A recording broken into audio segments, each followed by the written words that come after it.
Olá pessoal, hoje eu vou falar aqui sobre o livro O Homem que Brincava com Fogo. E como eu costumo dizer, né, eu sempre gosto de contar como é que eu cheguei até o livro. Eu assisti uma série no streaming, né, no Netflix, que chama, acho que é série ou filme, se não me engano, é o assassinato do primeiro-ministro, que é o primeiro-ministro da Suécia, né, o Olaf Palme. Aí eu falei, poxa, será que tem algum livro contando, né, fatos reais e tal? Aí eu digitei lá no buscador, né, apareceu esse livro aqui.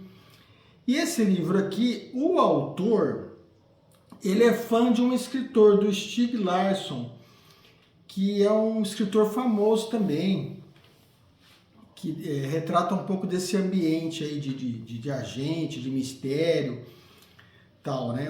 Tem alguns livros muito bacanas. Até o próprio nome desse livro aqui, O Homem que Brincava com Fogo, é uma analogia a um livro do Stieg Larsson que chama A Mulher que Brincava com Fogo, ou As Mulheres que Brincavam com Fogo, alguma coisa assim. Então, como eu disse, o escritor é muito fã do autor e conseguiu uns documentos que eram do autor sobre o caso do Olaf Palme, que foi assassinado, né? O primeiro-ministro da Suécia. Então vamos lá, vamos contando aqui.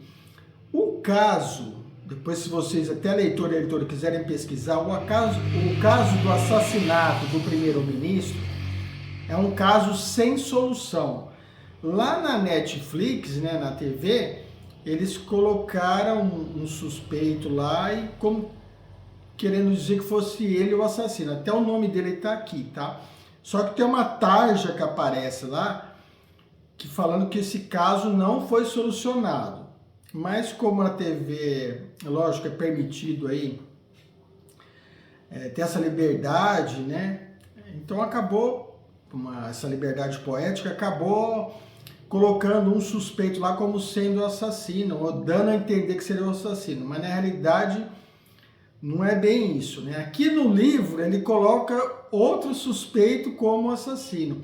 Mas como assim, né? Você pode perguntar, leitor e leitora, mas como assim? Como assim suspeito assassino? É porque na cena do crime, eu vou contar para vocês, haviam vários suspeitos de tentar assassinar o primeiro-ministro. Então é difícil saber quem foi realmente o autor do disparo, né? Na realidade, 2 disparos que matou o primeiro-ministro, né? Essa figura política da Suécia. Então vamos lá. Para o leitor e a leitora vai olhar assim e vai falar, puxa, mas eu achei o livro um pouco prolixo, tal. Você começa lendo a obra, ela parece que vai te levar por um caminho. Então, por exemplo, eu até te fiz algumas marcações aqui, né? O Olaf Palme, ele era contra o armamento. E vale lembrar que depois da Segunda Guerra Mundial, várias células de extrema direita, né, inclusive nazistas, ficaram em todo o território da Europa, inclusive na Suécia.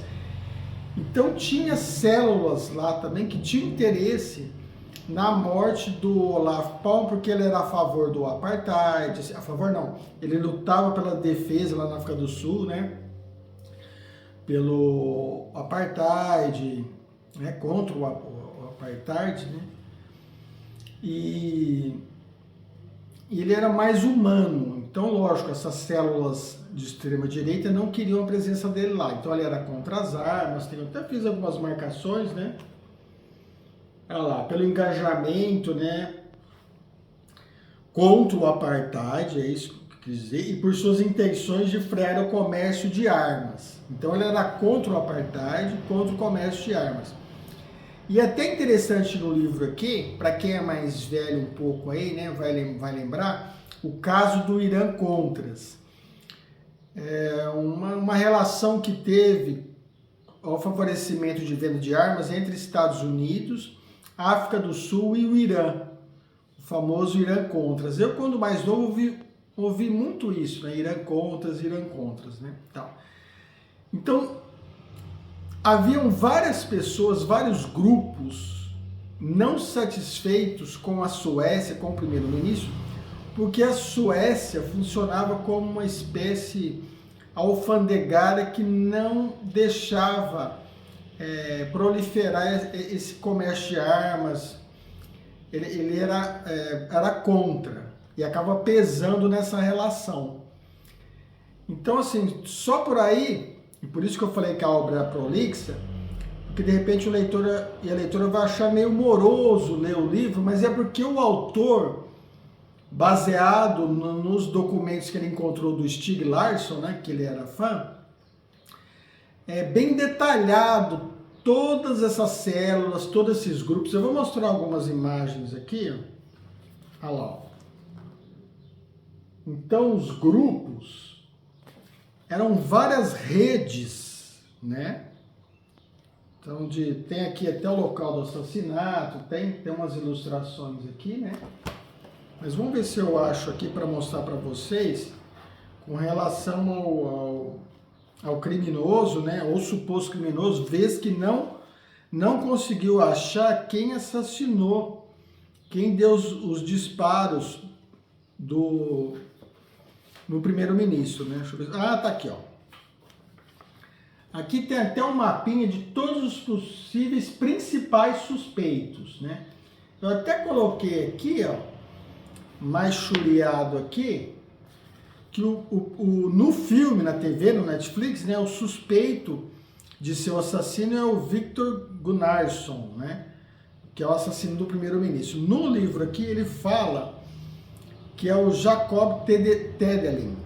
Tá? Tem até uma foto dele aqui.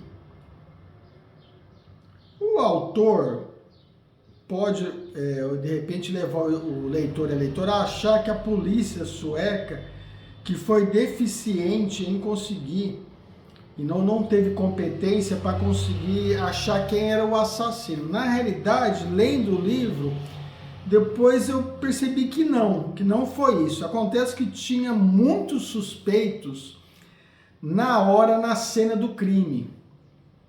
Inclusive esse Jacob que eu falei para vocês aqui. Tanto é que, deixa eu achar a figura dele aqui. Aqui, ó. Tem uma foto dele, que é uma foto, e o retrato falado dele na hora do crime. Mas, de fato, ele estava lá na hora do crime, né, do assassinato, né, assim como os outros. Só que não foi localizado a arma. Então, foi um crime sem solução. Haviam vários suspeitos, mas todos eles falavam que não fui eu, né, não foram eles que atiraram no primeiro-ministro.